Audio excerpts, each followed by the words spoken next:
Ini karena Prof. Mahfud adalah ahli hukum, saya ingin bertanya bagaimana regulasi untuk carbon capture and storage. Cukup? Cukup Bapak? Baik. Silakan Bapak Mahfud untuk menjawab. Waktu Anda untuk menjawab adalah 2 menit. Kita akan mulai ketika Bapak mulai berbicara. Silakan.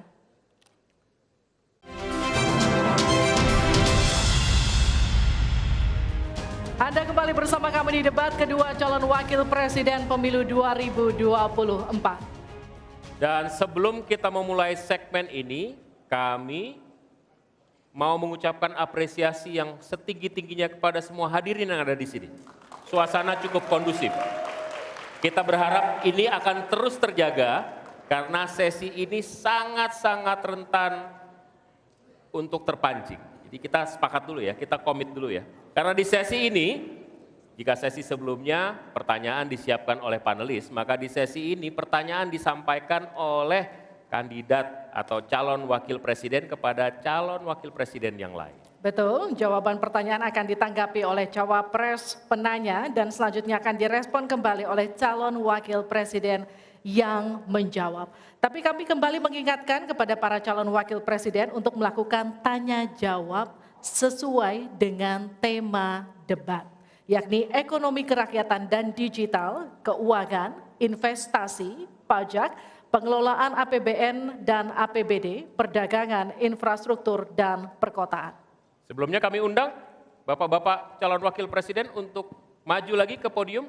Kita akan mulai segmen ini segera. Sesuai dengan urutan tadi, kesempatan pertama akan diberikan pada calon wakil presiden nomor urut 2, Bapak Gibran Raka Buming Raka, untuk bertanya kepada calon wakil presiden nomor urut 3, Bapak Mahfud MD. Waktu Bapak 1 menit.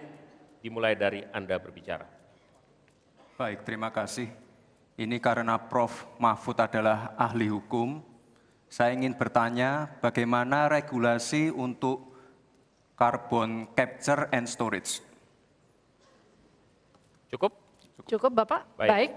Silakan Bapak Mahfud untuk menjawab. Waktu Anda untuk menjawab adalah 2 menit.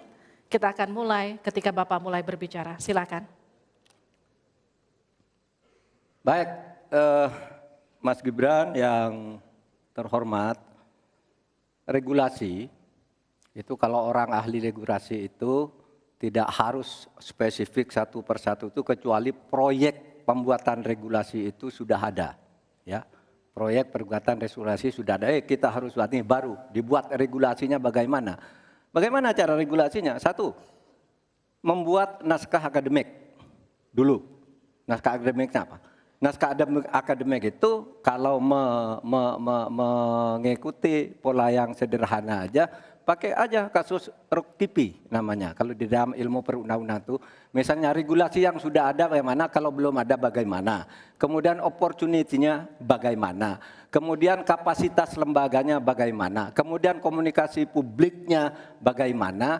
Kemudian ideologisnya bagaimana. Itulah yang disebut RUKTP dan prosedur tentu saja. Nah itu yang akan kita buat kalau saya ditanya bagaimana mengatur soal regulasi undang-undang tentang karbon dan sebagainya, bukan hanya karbon dan itu. Jadi itu yang akan kita lakukan.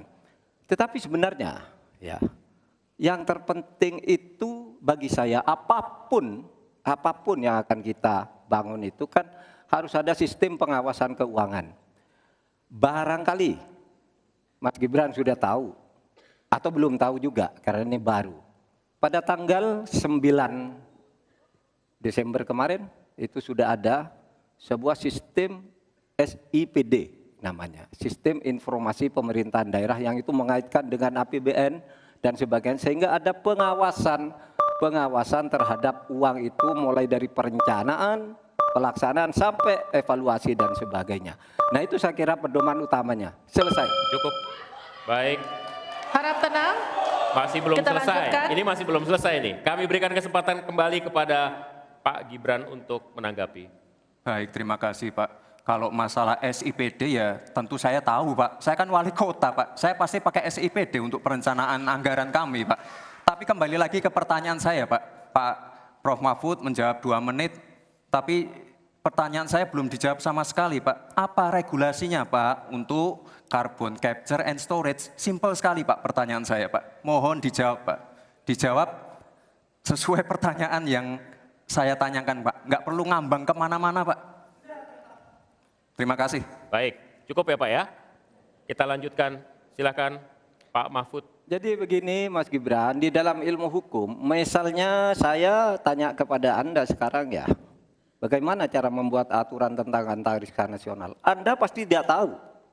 Jawab sekarang coba kalau pasti tidak tahu. Karena Harap tenang. Karena hukum itu perlu masalahnya dulu apa yang mau dibuat. Itulah kemudian dibuat naskah akademik menurut peraturan yang sekarang ada. Di dalam Perpres itu disebutkan buat naskah akademik. Nah, akademik itu nanti dinilai bersama lalu dibahas gitu rame-rame. Nah, naskah akademik itulah yang akan menentukan bagaimana prosedur, kemudian bagaimana sebenarnya materi-materi yang diperlukan untuk itu. Apakah ini sudah ada yang ngatur cuma namanya berbeda atau tidak. Nah itu semua kalau Anda tanya gimana sih cara membuat peraturan, ya gampang, sesederhana itu aja kalau Anda ditanyakan hal baru. Jadi buat naskah akademik kita diskusikan. Nah itu sebuah prosedur karena Anda bicara membuat hukum. Selesai. Baik, tenang, harap tenang, kita lanjutkan.